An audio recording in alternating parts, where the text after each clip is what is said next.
the function of the President provides that the President shall, once every year, report in an address to the nation on all the measures taken and the progress achieved in the realization of the national values referred to in Article 10. So we go to Article 10.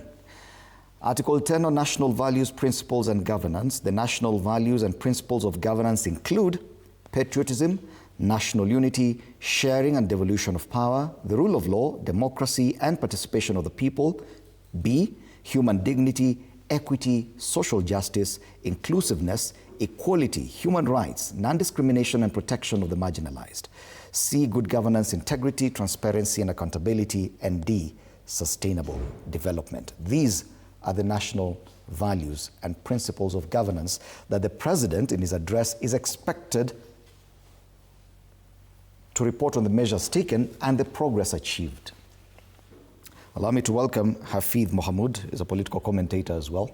Karibu sana. Thank you. One of the highlights on what came out of the State of the Nation address, and I'll start with you, was the reaction by members of parliament from the northeastern region. Some of them said that in the listing of roads to be dualled, that the northeastern region was totally left out. In fact, one of the members even threatened that the region may think about seceding from Kenya because the President left out that. Remember, the national values include equity and inclusivity.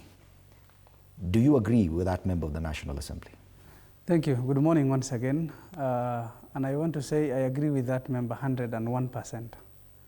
Because if you listen to the President listing so many goodies, though I don't even trust and believe in all, I haven't heard the way he once went to northern Kenya and described a road, I don't know from where to where. In that list of him, the only thing from northeastern Kenya we expected, we don't talk of coffee, we don't talk of dairy farming, we don't talk of fisheries, agriculture, in anything. That we don't even have those things. So the only thing expected, at least anyone from northeastern Kenya was keenly listening, the President to tell us how many kilometers were already done, which kind of work is ongoing, when is it expected to, the funding ways, but nothing of that sort was heard in that. So why do we call ourselves Kenyans? Mm-hmm. Why do we even listen to President? Yet even, Gakuna, even on the other areas of the country, even the roads, it was simply a promise. None has started. Do you consider that the state of the nation currently? Friend, I have been able to listen to the President speak to the nation, and I have been able to analyze and foresight where we are heading to as a country. And as a patriot young person in this republic, I would first of all be very genuine and very honest and relate the President's speech to 4%. So we have 6% that we need actually to work on. But I don't see any effort being made to work on the 6% because it remains stories and promises. And when he was starting his speech, he started by saying that he had a vision. And of course the vision was the plan, the bottom-up economic model. But he said now it is stories after stories. It is now a story, so it is stories after stories. But the stories that they are giving, they are not relating to the common mwananchi. They are not relating to the, or they are out of touch with the feeling and the mood of the Kenyan mwananchi. So the President really addressed what he thinks they have achieved, but not what the story of the Kenyan is given.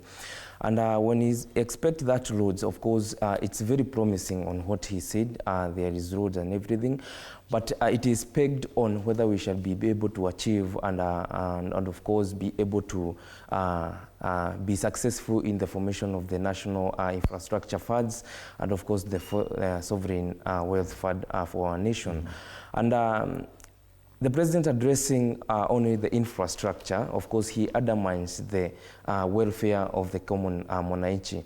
And the welfare of the common mwananchi is the economic impact in the homesteads, of course, the empowerment in the economic activities, the day-to-day activities.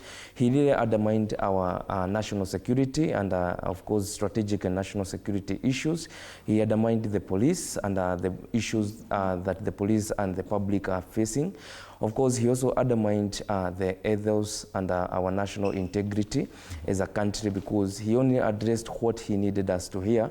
But we are very alert at this era, and he was very keen to say that their generation must not be timid, neither is ours timid when it comes to fulfilling the mandate of our own generation. Okay. So much stories he gave, but he really ignored issues of corruption, which is the main, the rampant or the white elephant into the room. And we'll come to discuss the specific issues. For now, I just want to get